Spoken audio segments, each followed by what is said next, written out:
My name is Doug Tabor, and I specialize in the sale of apartment buildings and rental properties.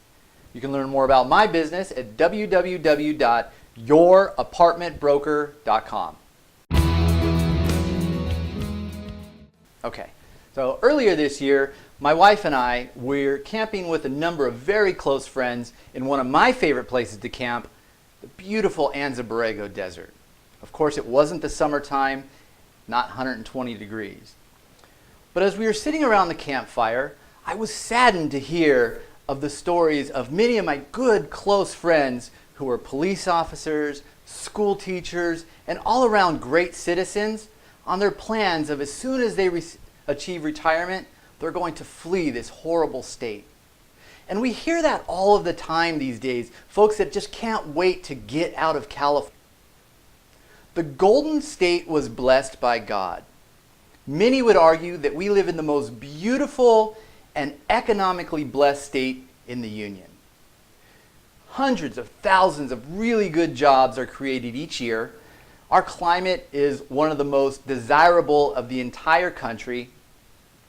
And we have natural resources and natural wonders within our borders that are too many to name. Yet, our police officers, our teachers, your children, your grandchildren, our industries, our businesses are fleeing the state at a rapid pace. Now, why is that? Well, among many of the problems that we have here, California has experienced an extreme housing shortage. This shortage has driven home prices and rents to amazing levels. Most citizens can't afford a $600,000 house, which is really the median price for a home today. And for renters, 50% of their income is going towards rent. So why the shortage? It's simple. There's an imbalance between supply and demand. According to recent reports, we should be in San Diego County building approximately 16,000 new housing units on an annual basis. Last year, in 2017, we only built 40% of that. So why not just build more, you ask? Land use regulations, strict laws under the guise of the environment, exorbitant building fees, and local residents who simply don't want more development happening in their neighborhoods. These are just some of the challenges that have created a perfect storm for developers and investors to flee to a safer harbor. One developer I spoke with said that he recently completed a 14-unit townhome project. It took 3 years to complete it. 3 years. He said, Doug, to put that in context, the Empire State Building, which was built 80 years ago with old technologies, 1931, the tallest building in the world, took only 13 months to build. 13 months. 3 years for 14 units. Renters also have it tough. 50% of their income going towards rent. And now, they've had it. Tenant rights groups have created some measures that they're going to put on the November ballot that will give investors and developers another reason not to invest in our great state.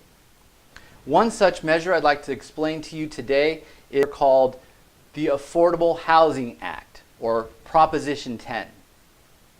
Proposition 10 is an act that sadly has nothing to do with the root of the problem, more housing. It only focuses on one thing, and that's the repeal of Costa Hawkins. What is Costa Hawkins, you ask? Well, the Costa Hawkins Act in 1995 was an act that was supported by both Democrats and Republicans to improve the housing situation they had back in the mid-90s. That act does primarily 3 things.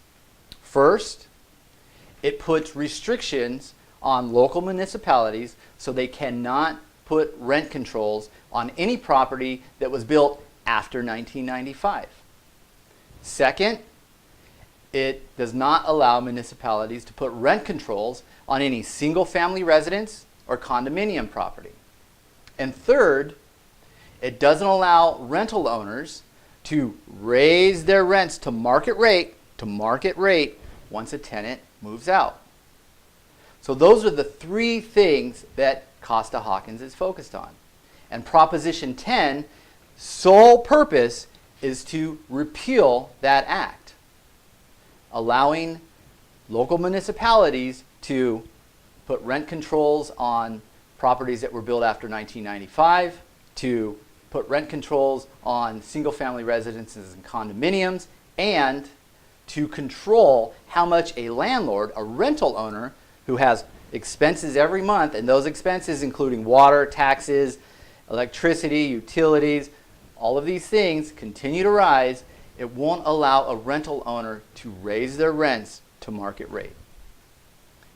Many folks oppose Proposition 10 because, as you can see, it's not going to motivate developers as well as investors to build more, which, as we know, basic supply and demand, if you build more, you provide more supply to feed that demand, prices will naturally come down.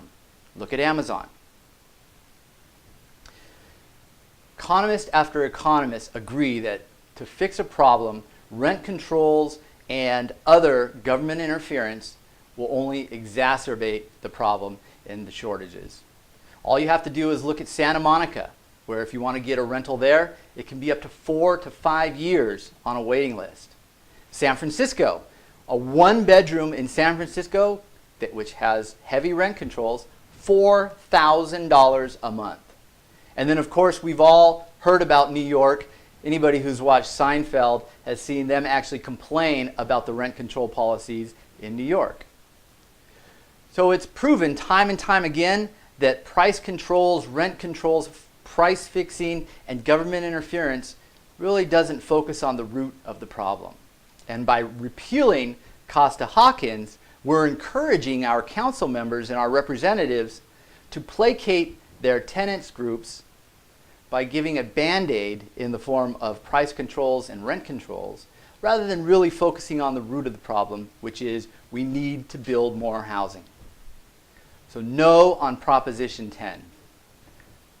Our state is facing a number of issues right now. And it's really sad when all of these great citizens, these police officers, these teachers, children, your grandchildren, can't either afford to live here or are choosing not to live here. We need to work smart, we need to work together and come up with a solution that will truly make our state golden again.